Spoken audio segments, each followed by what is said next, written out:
जिस तरीके से इजराइल ने हमले किए ईरान के ऊपर, तो उसका जवाब तो ये होना ही था। ये हमला नहीं, अटैक नहीं है, बल्कि ये डिफेंस है।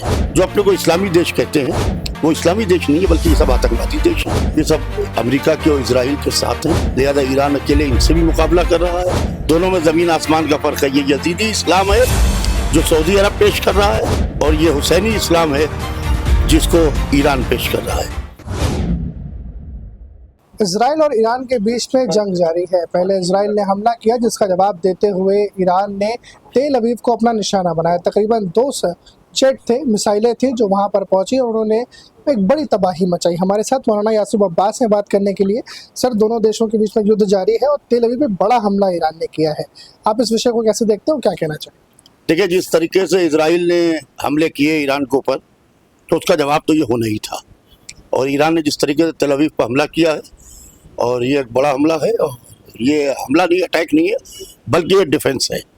और ईरान ने दिफा किया है पूरी तरीके से अपना और अपनी आवाम का।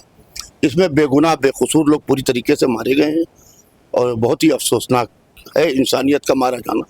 कोई भी इंसान मरे, मगर बड़े अफसोस की बात है, सो कॉल्ड इस्लामी देश, जो अपने को इस्लामी देश कहते हैं, वो इस्लामी देश नहीं है, बल्कि ये सब आतंकवादी देश हैं। ये सब अमेरिका के और इजराइल के साथ हैं, सब ईरान के खिलाफ हैं।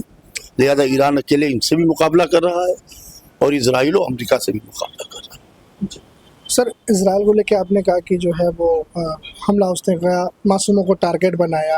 आपको क्या लगता है कि उसकी कार्रवाई जो ईरान है उसके खिलाफ में है, या फिर सीधे सीधे वो मुसलमानों के खिलाफ एक ऐलान जंग है? देखिए, ईरान के खिलाफ तो वही है, और सीधा सीधा, क्योंकि ईरान मुस्लिमों की नुमाइंदगी कर रहा है इस वक्त। सऊदी अरब मुस्लिमों की नुमाइंदगी नहीं कर रहा है, बल्कि सऊदी अरब अपनी बेटियां पेश कर रहा है, और ईरान जो है वो जवानों के लाशें कांधों पर उठा रहा है। लिहाजा दोनों इस्लामी देश हैं, दोनों में ज़मीन आसमान का फ़र्क है। ये यजीदी इस्लाम है जो सऊदी अरब पेश कर रहा है, और ये हुसैनी इस्लाम है जिसको ईरान पेश कर रहा है।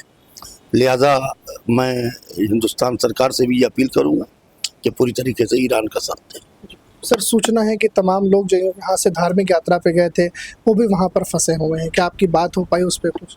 देखिए, इस सिलसिले में मैं मिनिस्ट्री ऑफ एक्सटर्नल अफेयर्स से बात करने की कोशिश कर रहा हूँ, क्योंकि ज़ायरीन पूरी तरीके से फंसे हुए हैं, और श्रद्धालु जो हैं वो नजफ़ में, बगदाद में, तेहरान में मुख्तलिफ एयरपोर्ट्स के ऊपर फंसे हुए हैं, जो काफ़िले गए हुए हैं। और क्योंकि ये मुहर्रम से पहले अरफे में काफ़िले जाते हैं, और हज़ारों की तादाद में लोग फंसे हुए हैं। लिहाजा मैं भारत सरकार से अपील करूँगा उनको सेफली बाकायदा अपने मुल्क भारत वापस भेजा जाए। सर, अंतर्राष्ट्रीय स्तर पे यूएन से क्या अपील करेंगे? मैं अंतर्राष्ट्रीय स्तर पर यूएन से अपील करूंगा, यूनाइटेड नेशन से, कि यूनाइटेड नेशन बाकायदा इसमें दखल दे। इसलिए कि अगर यूएन ने दखल नहीं दिया तो ये लड़ाई जो है वो आगे खींचेगी और वर्ल्ड वार की हैसियत इख्तियार करेगी।